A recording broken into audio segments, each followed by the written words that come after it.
মা, জগদ্ধাত্রী পুজোর কি স্পেশাল মেনু রয়েছে?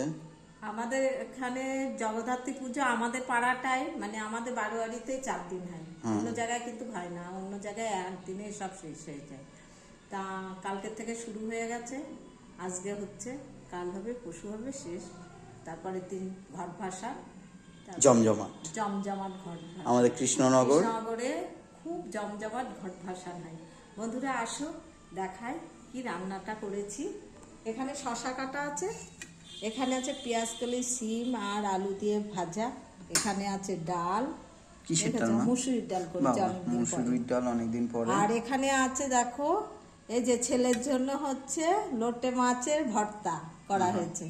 আর এখানে আছে রিঠে মাছ কষা, একদম কষা কষা রিঠে মাছ করেছি। আমার মা স্পেশাল এখানে আছে টক দই, আর এখানে আছে সাদা ভাত।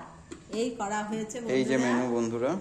এখানটায় দেখো, এই যে মাছ, রিঠে মাছটার কালারটা দেখেছো? ওহো, আমি কাঁচা লঙ্কা দিয়ে করেছি বন্ধুরা, অন্য কোনো কালারের কোনো জিনিস দিইনি, সিম্পল কাঁচা লঙ্কা আর পেঁয়াজ রসুন আদা জিরে এসব বাটা, আর কিচ্ছু না, একটু ধনে পাতা দিয়ে হয়েছে।